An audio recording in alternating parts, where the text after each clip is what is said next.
मैं doctor Prabha Verulkar, BCS PG college Dhamtari, राजनीति विज्ञान के अंतर्गत आज हम BA पार्ट 3 के सेकंड पेपर लोक प्रशासन के अंतर्गत लोक प्रशासन के अध्ययन की पद्धति एवं उपागम के विषय में हम अध्ययन करेंगे। लोक प्रशासन के अध्ययन की पद्धति एवं उपागम क्या है? प्रत्येक सामाजिक विज्ञानों की तरह लोक प्रशासन की भी अपनी अध्ययन पद्धतियां होती हैं। एक अध्ययनकर्ता अध्ययन के लिए आवश्यकतानुसार वह अध्ययन पद्धतियों को अपनाता है और उसके आधार पर ही वह तथ्यों का संकलन करता है, विश्लेषण करता है और निष्कर्ष को प्राप्त करता है। ज्ञान की विभिन्न शाखाओं के अध्ययन के लिए प्रमुख रूप से दो पद्धतियों का प्रयोग किया जाता है।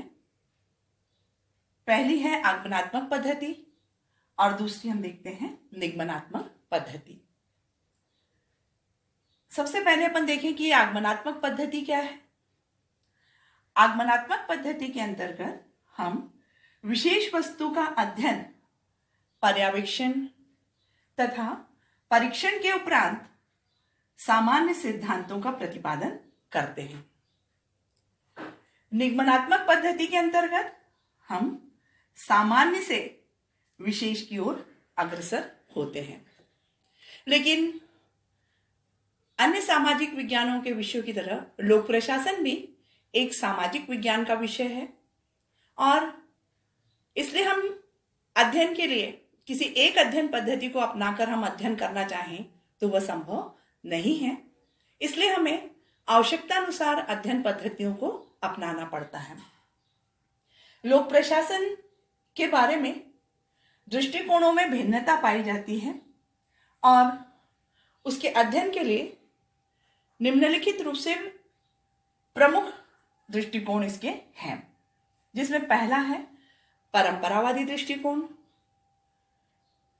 दूसरा है व्यवहारवादी दृष्टिकोण और तीसरा है व्यवस्था दृष्टिकोण। सबसे पहले आइए हम देखें कि ये परंपरावादी दृष्टिकोण क्या है। आज हम परंपरावादी दृष्टिकोण के विषय में हम अध्ययन करेंगे कि परंपरावादी दृष्टिकोण क्या है और इसके अंतर्गत हम कौन कौन सी अध्ययन पद्धतियों का अध्ययन करते हैं। सबसे पहले मैं आपको बताऊं कि परंपरावादी दृष्टिकोण क्या है। परंपरावादी दृष्टिकोण, इस दृष्टिकोण को मानने वाले विचारकों का यह कहना है कि लोक प्रशासन की मूल समस्या का कारण संगठन का कानूनी ढांचा है। मतलब इसके संगठन का कानूनी ढांचा है। संगठन के कानूनी ढांचा में संगठन में कार्य करने वाले व्यक्तियों के पारस्परिक संबंधों को यह औपचारिक रूप में प्रस्तुत करता है। यह परंपरावादी दृष्टिकोण में संगठन की समस्याओं को वह ऐतिहासिक परिप्रेक्ष्य में प्रस्तुत करता है। परंपरावादी दृष्टिकोण के अंतर्गत प्रमुख रूप से ये 6 पद्धतियों को अपनाया गया है।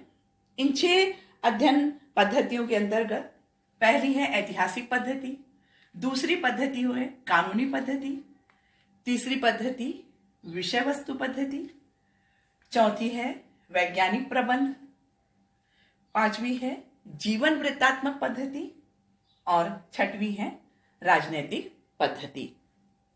सबसे पहले हम ये देखेंगे कि ऐतिहासिक अध्ययन पद्धति क्या है और अध्ययन में हम किस तरह आवश्यकता अनुसार इस अध्ययन पद्धति को अपनाते हैं। ऐतिहासिक पद्धति इस पद्धति के अंतर्गत पोलक ने कहा है कि ऐतिहासिक पद्धति प्राचीन संस्थाओं के बारे में यह बताती है कि वे संस्थाएं क्या थीं, उनका स्वरूप कैसा है और वे कैसी बन गई। इस पद्धति के अंतर्गत किसी क्षेत्र विशेष की संस्थाओं व विधाओं के ऐतिहासिक विकास का अध्ययन किया जाता है। इस पद्धति से पुराने प्रशासनिक अनुभवों के आधार पर वर्तमान प्रशासनिक व्यवस्था को समझने का हमें अवसर भी मिलता है या हमें इसकी सहायता प्राप्त होती है। और इसके साथ साथ ऐतिहासिक अध्ययन पद्धति के अंतर्गत यदि हम मंत्रिमंडल की हमें संरचना है या सचिवालय के अंतर्गत हमें अध्ययन कर रहे हैं, तो पूर्व में कैसी थी और वर्तमान में उससे कौन कौन सी चीजें उसके अनुसार हमें अपनानी चाहिए, इस बात को ध्यान में रखकर हम ऐतिहासिक अध्ययन पद्धति का सहारा लेते हैं। और इसके साथ ये भी आवश्यक है कि हम इस बात को भी ध्यान में रखें कि यदि इतिहास में कोई गलतियां हुई हैं तो उसका दोहराव वर्तमान में न हो सके। इस उद्देश्य से ऐतिहासिक पद्धति अपने आप में एक महत्वपूर्ण अध्ययन पद्धति है। अब हम ये देखें कि दूसरी जो अध्ययन पद्धति है वह है कानूनी पद्धति। कानूनी पद्धति, इस पद्धति का प्रयोग जर्मनी, बेल्जियम, फ्रांस आदि देशों में इस पद्धति का प्रयोग हुआ है।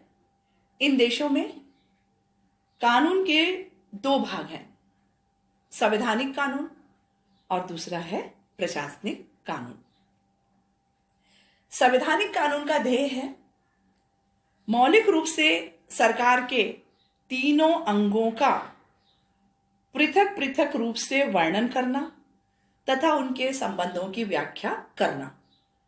सरकार के तीनों अंगों मतलब व्यवस्थापिका, कार्यपालिका और न्यायपालिका शासन के इन तीनों अंगों का पृथक पृथक रूप से वर्णन करना संवैधानिक कानून के आधार पर प्रस्तुत किया गया है। दूसरा है इसमें प्रशासनिक कानून। प्रशासनिक कानून के अंतर्गत हम राज्य, जिले, स्थानीय स्वशासन की संस्थाओं, सत्ता तथा दायित्व का वर्णन करता है। इस तरह देखें हम कि कानूनी पद्धति जो है अपने आप में एक महत्वपूर्ण पद्धति के रूप में है, लेकिन इस पद्धति के अंतर्गत इसका सबसे बड़ा दोष यह है कि इसमें सामाजिक, मनोवैज्ञानिक पक्ष और वैज्ञानिक दृष्टिकोण की उपेक्षा इसके अंतर्गत की गई है। फिर हम ये देखें, तीसरी पद्धति है विषय वस्तु पद्धति। विषय वस्तु पद्धति यह पद्धति सामान्य प्रशासन व प्रशासन के सिद्धांतों का अध्ययन न करके, मतलब प्रशासन के जो सामान्य सिद्धांत हैं उन सामान्य सिद्धांतों का अध्ययन न करके प्रशासन के विशेष घटकों या प्रशासन की जो विशेष सेवाएं हैं उनके अध्ययन को करती है या उसके विषय में महत्व देती है, जैसे कि शिक्षा है, चिकित्सा है, स्वास्थ्य है, राजस्व का निर्धारण कैसे करना है एवं उनका संग्रहण इत्यादि जो घटक हैं उनका अलग अलग पृथक पृथक रूप में इसका अध्ययन किया जाता है। इस पद्धति का स्रोत विशिष्ट सेवाओं तथा विभागों द्वारा सुरक्षित रखे गए अभिलेख जो लोक प्रशासन के अध्ययन के लिए बहुमूल्य सामग्री प्रस्तुत करते हैं। इस तरह हम देखें कि विषय वस्तु पद्धति का भी हम आवश्यकता अनुसार लोक प्रशासन में इसका प्रयोग किया जाता है। चौथी पद्धति है वैज्ञानिक प्रबंध। इसे वैज्ञानिक प्रबंध या वैज्ञानिक पद्धति भी कहा जाता है। इस पद्धति का बहुत वर्षों से अमेरिका में वैज्ञानिक पद्धति या दृष्टिकोण का मुख्य रूप से इसे अपनाया जाता रहा है। वैज्ञानिक पद्धति के प्रयोग का अर्थ यह है कि हम पर्यवेक्षण कर, वर्गीकरण, विश्लेषण कर सामान्य सिद्धांतों का निरूपण करना इस वैज्ञानिक पद्धति का उद्देश्य है। और इस रूप में यह अध्ययन में सहायक है। इस पद्धति का प्रतिपादन फ्रेडरिक टेलर ने इस पद्धति का प्रतिपादन किया है। हम ये देखें कि यह जो वैज्ञानिक प्रबंध या वैज्ञानिक पद्धति अपने आप में एक महत्वपूर्ण पद्धति है, लेकिन लोक प्रशासन जो है वह एक सामाजिक विज्ञान का विषय है और सामाजिक विज्ञान का विषय होने के कारण हम प्राकृतिक विज्ञानों की तरह पर्यवेक्षण, परीक्षण, प्रयोग हम नहीं कर सकते, क्योंकि उस तरह से नियंत्रित प्रयोगशाला जो है वह नहीं होती है। लेकिन फिर भी आवश्यकता अनुसार सीमित रूप में लोक प्रशासन के अंतर्गत इस पद्धति को अपनाया जा सकता है और इन आधारों पर भले ही इस पद्धति की आलोचना की गई है कि इसमें मानवीय तत्वों की उपेक्षा की गई है, लेकिन फिर भी आवश्यकता अनुसार सीमित रूप में हम विषय में वैज्ञानिक पद्धति का प्रयोग कर सकते हैं। पांचवी जो पद्धति है वह पद्धति जो है वह है जीवन वृत्तात्मक पद्धति। जीवन वृत्तात्मक पद्धति के अंतर्गत हम देखें कि जीवन वृत्तात्मक पद्धति जो है वह क्या पद्धति है। जीवन वृत्तात्मक पद्धति के अंतर्गत यह पद्धति जो है वह ऐतिहासिक दृष्टिकोण से या ऐतिहासिक पद्धति से मिलती जुलती ही है। जीवन वृत्तात्मक पद्धति, जीवन वृत्तात्मक पद्धति दृष्टिकोण का अर्थ है कि प्रसिद्ध वरिष्ठ प्रशासकों के अनुभवों तथा उनके कार्यों के अभिलेखों के अध्ययन की प्रणाली है। इसके अंतर्गत कि विभिन्न जो प्रशासन के अंतर्गत प्रमुख जो प्रशिक्षित विशेषज्ञ हुए हैं, पूर्व के जो प्रशासक हुए हों, उन प्रशासकों के जो अनुभव हैं, उनके जो संस्मरण हैं, उसके आधार पर हम निर्णय ले सकते हैं या आवश्यकता अनुसार उसे हम अपना सकते हैं। भारत में लेकिन हम देखें कि भारत में जीवन वृत्तात्मक या संस्मरण लिखने की परंपरा उतनी अधिक विकसित नहीं हुई है जितनी कि इंग्लैंड अथवा अमेरिका में देखने को मिलती है। लेकिन फिर भी हम ये देखें कि कुछ हाल ही के कुछ वर्षों में बेनर्जी की under 2 masters, PV Narasimha Rao की द इनसाइडर आदि इस श्रेणी की पुस्तकें जो है वह प्रकाशित हुई हैं। उसके बाद 6वीं जो इसकी पद्धति है वह पद्धति जो है वह है राजनैतिक पद्धति। राजनैतिक पद्धति के अंतर्गत राजनैतिक पद्धति 6वीं जो पद्धति है राजनैतिक पद्धति के अंतर्गत हम देखें कि प्रशासन स्वयं ही एक राजनीतिक संरचना है, राजनीतिक प्रक्रिया है। प्रशासन अंततः एक राजनीतिक प्रक्रिया है। प्रशासन राजनीतिक संरचना में ही काम करता है, अर्थात प्रशासन जो संचालित हो रहा है वह अंततः राजनीतिक संरचना के अंतर्गत ही वह काम करता है। प्रशासन स्वतः एक साधन है